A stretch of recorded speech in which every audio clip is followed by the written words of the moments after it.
what's always in my fridge is beer. I love beer. I wish I didn't love beer as much as I do. I'm not saying that to be cool, but I love beer. I drink beer and I get off my face. Now, that sounds full on. I just like off your face is more fun way to say it than drunk, because I like that point. Well, I don't like, we all know that point where we've drunk that much where I'm like, my face is here, but I am not.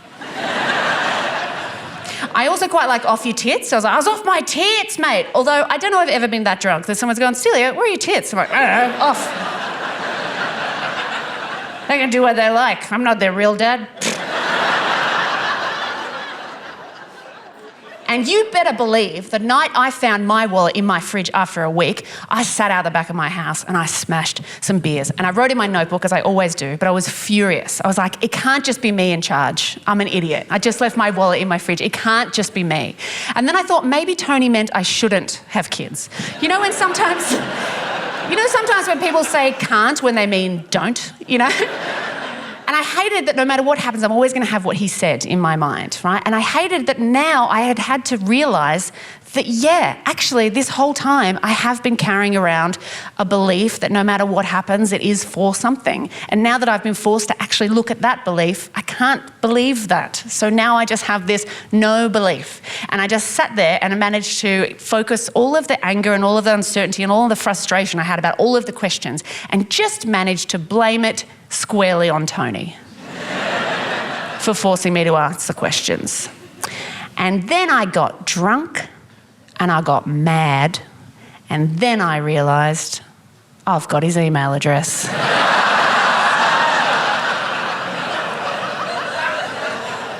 And as we all know, angry, drunk emails are the best idea you have ever had. Now, I'm not proud of this. I wasn't in a great place. I wasn't making good decisions, but this is what happened, okay? I got my laptop out. I didn't know what I was going to write to Tony. I just started writing stuff and then deleted it as I went. So I was like, right, okay. Dear Tony, fuck you, I'm pregnant. No. Dear Tony, fuck you, I'm going to get pregnant and I'm not going to love them because they'll be a spite baby. No. Dear Tony, why did you say that? Just why did you say that? I mean, I know it's my own fault for coming to see you, but don't you have some responsibility here? Like, what if I had a boyfriend? I don't. But what if I did and he wanted his own kids and I broke up with him because of what you said? I mean, do you have some responsibility here? Maybe could you realise that you are dealing with people's lives, Tony? And that's what I sent him. Pretty much, I lied. I said, Tony, my boyfriend wants his own kids. The doctor says I'm fine, but should I break up with him because of what you said? And then I pressed send and I passed out on the wrong side of my bed. It was very uncomfortable.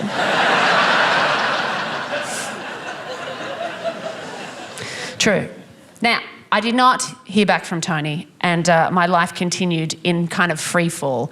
And I know that I was in a free fall because I decided to get a tattoo. And I have never, ever considered a tattoo, ever, because I have a fear of needles and commitment.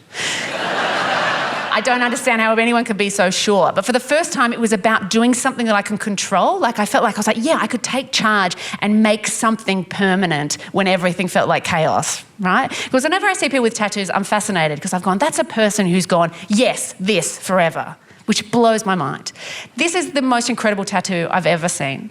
And it's in two parts. There's a two-part tattoo. It was on a young woman in Perth. On her upper back, I saw it, she was wearing a singlet. The first part of this tattoo was eyeballs, okay? Realistically sketched human eyeballs, but bigger than eyeballs, like the size of your fist. Out the top of her back, eyeballs looking out. Beautiful eyeballs. Second part of this tattoo, underneath the eyeballs, cursive handwriting, rest in peace, Grandad. Big eyeballs, rest in peace, Grandad, on her back. I know. Can you imagine loving your Grandad so much that you never want to get fucked from behind ever again? Like, what? That is love. That is love. Am I wrong? That's done. That's never happening for you again. I mean, full disclosure, I have never fucked anyone from behind, but I can only imagine that if the reminder of a dearly departed grandparent isn't enough of a turn-off, the realistic, giant, judgmental eyeballs staring at you are going to be enough to make you stop, or at the very least go, you got to put on a jumper, because this is... Bye.